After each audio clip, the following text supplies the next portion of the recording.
SSC ও সমমান পরীক্ষার পাঠ্যসূচি বা সিলেবাস নিয়ে আমরা আজকের ভিডিওতে আলোচনা করব। শুরু করার আগে সবার কাছে ছোট্ট একটা রিকোয়েস্ট করছি, যারা এখনও আমাদের চ্যানেলটিকে সাবস্ক্রাইব করনি তারা এখনই সাবস্ক্রাইব করে রাখো, তাহলে শিক্ষা সম্পর্কিত সকল তথ্য এবং পরামর্শ সবার আগে পেয়ে যাবে। এসএসসি ও সমমান পরীক্ষার পাঠ্যসূচি বা সিলেবাস 2027 সালের এসএসসি ও সমমান পরীক্ষা থেকে কার্যকর। প্রথমেই রয়েছে বাংলা প্রথম পত্র, বিষয়কোড 101। বাংলা প্রথম পত্রের সিলেবাসে কি কি আছে? তোমাদের বইতে বা পাঠ্য বইতে অনেকগুলো গদ্য এবং কবিতা দেওয়া আছে। সবগুলো সিলেবাসের অন্তর্ভুক্ত নয় বা সবগুলো থেকে প্রশ্ন আসবে না। কোন কোন গল্প এবং কবিতা থেকে প্রশ্ন আসবে সেগুলোই আমরা আলোচনা করব, সেগুলি সিলেবাসের অন্তর্ভুক্ত।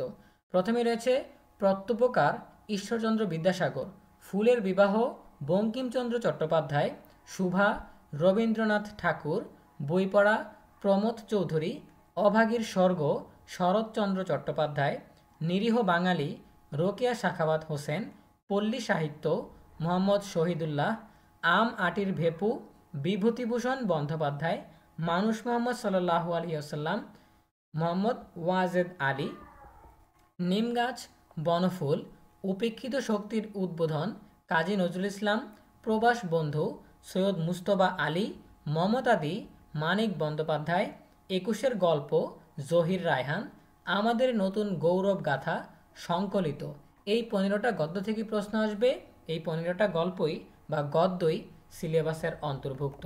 এরপরে আছে কবিতা, বন্দনা শাহ মোহাম্মদ সগির, কপোতক্ষ নদ মাইকেল মধুসূদন দত্ত, প্রাণ রবীন্দ্রনাথ ঠাকুর, অন্ধবধূ যতীন্দ্রমোহন বাগচি, ঝর্ণার গান সত্যেন্দ্রনাথ দত্ত, জীবন বিনিময় গোলাম মুস্তফা, ওমর ফারুক কাজী নজরুল ইসলাম, বন্দনা শাহ মোহাম্মদ সগির, সেই দিন এই মাঠ জীবনানন্দ দাশ, যাব আমি তোমার দেশে জসিমউদ্দিন, আমার দেশ সুফিয়া কামাল, বৃষ্টি ফররুখ আহমদ, আমি কোনো আগন্তুক নই আহসান হাবিব, রানার সুকান্ত ভট্টাচার্য, তোমাকে পাওয়ার জন্য হে স্বাধীনতা শামসুর রহমান, বোশেখ আল মাহমুদ।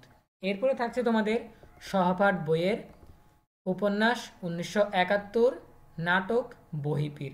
এই হচ্ছে তোমাদের বাংলার প্রথম পত্র বিষয়ের সংক্ষিপ্ত সিলেবাস বা এসএসসি পরীক্ষার সিলেবাস। এরপর পরবর্তী বিষয়ের সিলেবাস জানার জন্য আমরা এখানে যতই স্ক্রোল করি নিচে আর যাওয়ার অপশন নেই। এখন অন্যান্য বিষয়ের সিলেবাস আমরা কোথায় পাবো? এই সমস্যার সমাধান দেওয়া হয়েছে আরেকটা পিডিএফে। এটা হচ্ছে তোমাদের এসএসসি ও সমমান পরীক্ষার বিষয়ভিত্তিক মূল্যায়ন নির্দেশনা ও নম্বর বিভাজন। এটা নিয়ে আমাদের আলাদা একটা ভিডিও আছে। এটার নিচের দিকে যদি আমরা স্ক্রল করি তাহলে আমরা দেখতে পাবো যে তোমাদের সিলেবাস নিয়ে এখানে একটা নির্দেশনা দেওয়া আছে। সো এখানে তোমরা দেখতে পাচ্ছ বিশেষ দ্রষ্টব্য 2027 সালে অনুষ্ঠেয় এসএসসি ও সমমান পরীক্ষা পূর্ণাঙ্গ পাঠ্যসূচিতে অনুষ্ঠিত হবে। অর্থাৎ তোমাদের সবগুলো বিষয়ের জন্য ফুল সিলেবাস বা পূর্ণাঙ্গ পাঠ্যসূচি, তোমাদের জন্য কোনো সংক্ষিপ্ত সিলেবাস নেই। এখন তোমাদের মনে হতে পারে তাহলে বাংলা বিষয়ে কেন দেওয়া হয়েছে? বাংলা বিষয়ের এই সিলেবাস নতুন কিছু না, বইয়ে অনেক বেশি গদ্য আর কবিতা দেওয়া থাকে, সেখান থেকে সিলেবাসে অল্প কয়েকটা অন্তর্ভুক্ত থাকে।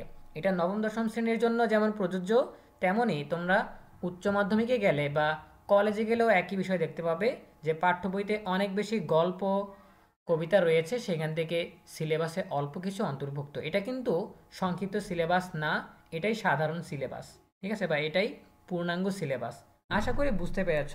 সো আজকে আমরা জেনে নিলাম যে এসএসসি ও সমমান পরীক্ষার পাঠ্যসূচি এটা 2027 সাল থেকে কার্যকর হবে।